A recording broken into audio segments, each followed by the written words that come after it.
Assalamualaikum warahmatullahi wabarakatuh. Perkenalkan, nama saya Yovina Sitrumana. Kali ini saya akan membahas tentang Indonesia pada masa demokrasi terpimpin. Sejak terbentuknya Indonesia, masyarakat mengenal bahwa negara yang pernah berubah bentuk dari negara kesatuan ke negara federasi ini dipimpin oleh dua tokoh yang disebut Dwi Tunggal, yaitu Soekarno dan Muhammad Hatta. Dua tokoh ini menjadi simbol kemerdekaan Indonesia dan dengan berbagai keberagamannya. Soekarno adalah orang yang menggebu-gebu dalam setiap pidatonya, seorang retoris dalam perkataannya. Berbeda dengan rekannya dalam memimpin republik, Hatta adalah orang yang terlihat tenang dan orang-orang cenderung memandangnya sebagai orang yang dingin. Namun satu kali dalam pidatonya, ia dikenal sebagai orang yang tegas dan memiliki satu pemikiran yang tidak kalah kuatnya dengan Soekarno. Hatta adalah orang yang mengimbangi pemikiran Soekarno yang cenderung ke kiri-kirian dengan pemikiran yang lebih ke arah kanan tengah, dan juga mengimbangi Soekarno yang merupakan orang republik dengan menjadi seorang federalis. Namun akibat ketidaksepahaman di antara keduanya dan beberapa tindakan Soekarno yang tidak disukai oleh Hatta dan tidak disetujui olehnya, akhirnya Hatta memilih berpisah dengan Soekarno dan mengakhiri hubungan Dwi Tunggal terhitung sejak tahun 1956. Sejak saat itulah, untuk pertama kalinya Soekarno tidak memiliki wakil yang mendampinginya, sehingga membuat kekuasaan Soekarno secara politik semakin besar. Hingga akhirnya, sejak tahun 1959, melalui dekret Presiden 5 Juli 1959, Indonesia mengembalikan konstitusinya yang semula adalah Undang-Undang Dasar sementara menjadi Undang-Undang Dasar 1945 akibat kegagalan konstituante menyusun konstitusi baru bagi Indonesia sejak terpilih dalam pemilu 1955. Inilah yang menjadi cikal bakal berdirinya satu masa yang dikenal dengan Orde Lama dengan demokrasi terpimpinnya.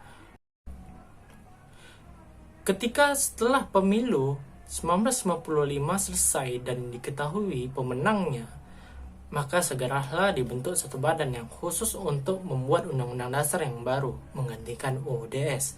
Namun hal tersebut nyatanya tidak semudah yang dibayangkan. Karena dalam kenyataannya, konstituante terdapat berbagai golongan partai-partai politik jika diperas menjadi 3 golongan besar, yaitu nasionalis, komunis, dan islamis. Namun perkembangan konstituante itu dianggap secara berbeda oleh Soekarno dan tentara di bawah pimpinan Abdul Haris Nasution. Mereka menganggap konstituante bekerja secara lamban dan tampaknya kurang setuju dengan hasil yang akan diberikan oleh konstituante. Sejak Juli 1958, di luar konstituante, pimpinan tentara mengusulkan suatu cara penyelesaian kebuntuan dalam konstituante. Menurut mereka, daripada menyusun undang-undang dasar baru, lebih baik kembali kepada Undang-Undang Dasar 1945. Bahkan ketika Nasution mendapati partai-partai politik saat berusaha mempertahankan kepentingan mereka atas masyarakat sipil sehingga banyak ketegangan di antaranya, maka Nasution pada saat itu yang menjabat sebagai Kepala Staf Angkatan Darat mengatakan bahwa sistem partai di Indonesia hanya membiarkan kekacauan. Ketika Soekarno mulai mengkritik partai-partai politik karena percekcokannya yang tak kenal henti dan bahkan menyalahkan sistem partai yang demikian, dia segera mendapati Nasution berada di pihaknya. Oleh sebab itu, Angkatan Darat posisinya diperkuat dengan bisa mencampur tangani urusan-urusan ekonomi dan bahkan urusannya dengan pemerintahan. Di satu sisi, partai politik mulai menurun popularitasnya akibat kecekcokannya di sidang konstituante.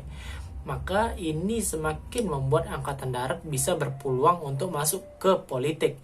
Diperkuat dengan posisi militer yang sebelumnya telah membawa keharuman bagi Republik Indonesia seperti dekolonisasi ekonomi atau perebutan perusahaan asing oleh negara dan penumpasan PRRI permesta di pulau-pulau luar Jawa ataupun berhasil menumpas pemberontakan lainnya. Ketika tentara PNI dan PKI merapat ke Soekarno, maka dengan dukungan dari mereka lah pada tanggal 5 Juli 1959, Soekarno menandatangani Dekret Presiden 5 Juli 1959 yang menyatakan pembubaran Konstituante dan kembalinya Undang-Undang Dasar 1945 sebagai dasar negara Republik Indonesia. Meskipun sebelum partai-partai Islam meminta waktu hingga Maret 1960 karena kerja konstituante hanya tinggal 10% saja. Dengan kembalinya Undang-Undang Dasar 1945, sebelum Dekret Presiden 1945, Indonesia berlaku demokrasi liberal atau bebas, yaitu demokrasi yang begitu leluasa untuk menyatakan pendapat. Semasa demokrasi terpimpin, yaitu tetap ada kebebasan, tetapi dibatasi dengan alasan demi kepentingan rakyat banyak dan keselamatan negara. Demokrasi terpimpin didominasi oleh kepribadian Soekarno, walaupun prakarsa pelaksanaannya diambil bersama-sama dengan pemimpin angkatan bersenjata. Meskipun dalam masa demokrasi terpimpin terdapat pembatasan kebebasan, tetapi tetap ada sifat-sifat demokrasi dalam bernegara, yaitu dibentuknya lembaga-lembaga negara. Sesuai dengan Undang-Undang Dasar 1945, dibentuklah lembaga tertinggi negara seperti MPRS atau Majelis Permusyawaratan Rakyat Sementara, kemudian lembaga-lembaga tinggi negara seperti DPR, BPK, MA, dan DPA. Tidak hanya itu, dibentuk pula Dewan Perancang Nasional dan Front Nasional yang dibentuk berdasarkan keputusan Presiden. Demokrasi terpimpin dijalankan berdasarkan satu rangkaian dasar politik yang diciptakan oleh Soekarno yang dikenal dengan nama Manipol Usdek atau Manifesto Politik UUD 1945, Sosialisme Indonesia, Demokrasi Terpimpin, Ekonomi Terpimpin, dan Kepribadian Indonesia. Hal inilah yang dijalankan oleh Soekarno lebih kurang selama 7 tahun sejak 1959 hingga nantinya lengser pada tahun 1967. Pada masa demokrasi terpimpin, kekuatan politik Indonesia benar-benar terbagi di antara dua kutub besar, yaitu kutub PKI dan kutubnya tentara. Sejak 1959, nyaris tidak ada lagi kekuatan yang lebih besar secara politik daripada PKI. Dibubarkannya Masyumi karena dituduh terlibat dalam pemberontakan PRI Permesta, membuat PKI lebih leluasa mendekati Soekarno dan menanamkan pengaruh-pengaruh politiknya di Indonesia. Soekarno sebagai penguasa pemerintahan harus menciptakan pemerintahan yang stabil karena ketidaksenangan golongan tentara dengan semakin besarnya kekuatan PKI secara politik. PNI sebagai partai yang berada di tengah tidak bisa memihak salah satunya, meskipun pada kenyataannya PNI dan PKI lebih sering sejalan daripada berseberangan. Maka dari itu, Soekarno menciptakan satu kebijakan di mana memberikan kekuasaan yang lebih besar kepada tentara di luar bidang militernya agar mampu mengimbangi kekuatan PKI. Mulai dari sinilah perseteruan antara PKI dan TNI bermula. Perkataan Pancasila dipakai untuk sebetulnya mendemonstrir anti kepada kaum. Padahal tidak, Pancasila itu sebetulnya tidak anti kaum. Kaum dalam arti ideologi sosial untuk mendatangkan di sini satu masyarakat sosialistis. Kalau dikatakan ya aku Pancasila, tetapi dalam artinya anti. Nah, komnya ini Pancasila juga dipakai untuk mengatakan aku Pancasila tetapi aku anti NAS. Aku Pancasila tetapi aku anti A. Jawab tidak. Pancasila adalah pemersatu. Adalah satu ideologi yang menyakup segala. TNI pada medio 60-an terbelah menjadi dua golongan, yaitu golongan Nasution yang lebih memilih keterlibatan politik TNI serta golongan netral yang lebih memilih peran konservatif tentara. Terbelahnya TNI menjadi dua menyebabkan pengaruh PKI kian membesar di lingkaran istana. Apalagi secara pribadi dikatakan bahwa Nasution tidak suka dengan ideologi komunisme, sedangkan Soekarno menekankan Nasakom atau nasionalis, agamis, dan komunis sebagai bagian dari pemikiran bangsa Indonesia. Menjelaskan sekali bahwa tentara adalah oposisi dari pemerintahan Soekarno.